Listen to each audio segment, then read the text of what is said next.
வணக்கம். கடன் வாங்க பயன்படுத்திய தந்திரம் ஒரு கதையின் மூலமாக நம்ம இதை பார்ப்போம். அதுக்கு முன்னாடி கடன் இந்த உலகத்தில் மனிதர்கள் ஒவ்வொருத்தரும் கடன் வாங்காமல் கடனே இல்லாமல் வாழ முடியாது அப்படிங்கிற ஒரு காலகட்டத்தில் இன்றைக்கி நம்ம இருக்கோம். முன்னாடிலாம் கடனை கொடுக்கறதுக்கும் சரி, கடன் வாங்கிறதுக்கும் இந்த ரெண்டு இதுவே ரொம்ப ஒரு கடினமான செயலாக இருந்துச்சு. ஒருத்தர் கடன் வாங்கிறதுக்கு ரொம்ப அச்சப்படுவாங்க.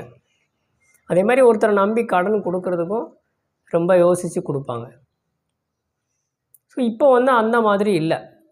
அதே மாதிரி முன்னாடி கடன் வாங்கிறதுக்கு ஒரு இக்கட்டான சூழ்நிலையில் ஒரு மருத்துவ செலவுக்காகவோ, இல்லை ஒரு திருமண நிகழ்ச்சிக்காகவோ, இல்லை ஒரு தொழில் தொடங்கிறதுக்காகவோ, இந்த மாதிரி முக்கியமான ஒரு வாழ்க்கையோட ஒரு கட்ட நகர்வுக்கு கடன் வாங்கிறது இருந்துச்சு. அதையுமே ரொம்ப யோசித்து வாங்கிட்டு இருந்தாங்க. சில தேவையற்ற அத்தியாவசியங்களுக்கு புறம்பான பொருட்களை வாங்குவதற்கு, கொஞ்சம் ஆடம்பர செலவுகள் செய்வதற்கு, இதுக்காக கடன் வாங்கணும் அப்படின்னா பொய் சொல்லி ஒரு தந்திரத்தை பயன்படுத்தி எல்லாம் கடன் வாங்கி பயன்படுத்தினாங்க. இப்போ கடன் வாங்கிறது அப்படிங்கிறது ரொம்ப ஒரு கடினமான ஒரு செயலாக இருந்த காலகட்டம். இப்போ அப்படி இல்லை.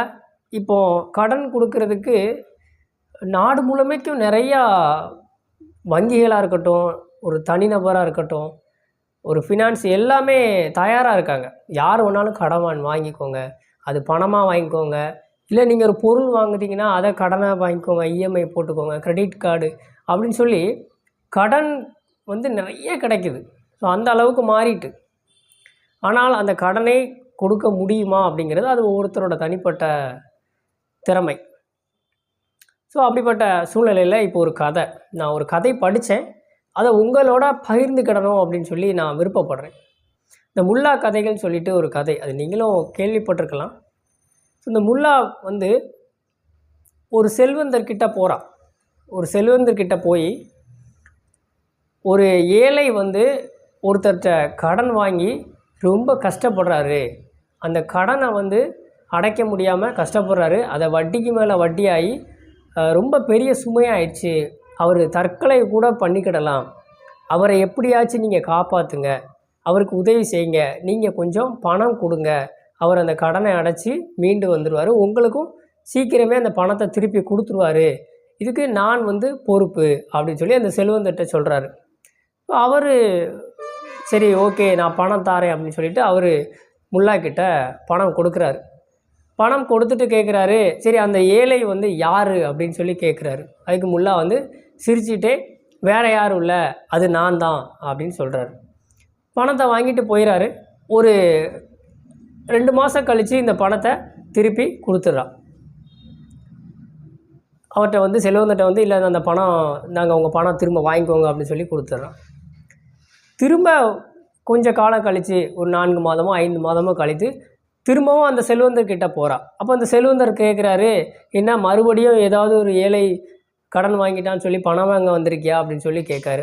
ஆமாம், ஒரு ஏழை இந்த மாதிரி பணம் வாங்கி கஷ்டப்படுறாரு, கொஞ்சம் பணம் கொடுத்து உதவுங்க, அவரை அதுக்கப்புறம் உங்கள் பணத்தை திருப்பி கொடுத்துட்றோம் அப்படின்னு சொல்லி கேட்குறான்.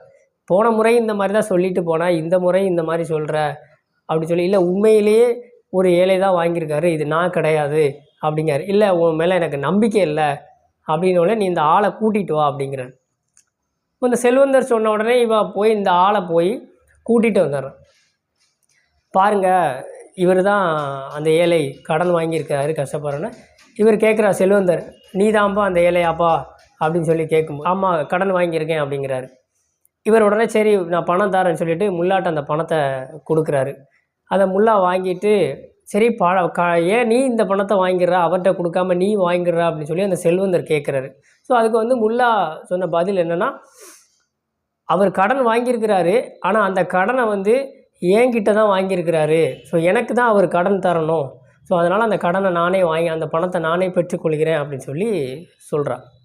ஸோ ஒரு கடன் கொடுக்கறதுக்கும் அந்த கடனை வாங்கிறதுக்கும் அவ்வளோ ஒரு தந்திரமான விஷயங்களெல்லாம் கையாள வேண்டிய காலகட்டம்லாம் வந்து இருந்திருக்கு.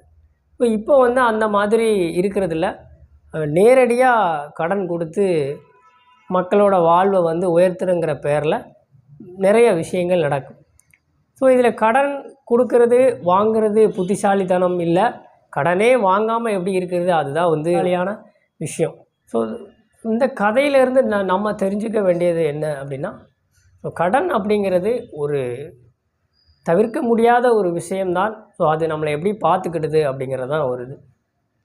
ஸோ எனிவே வேறொரு பதிவில் சந்திப்போம். நன்றி.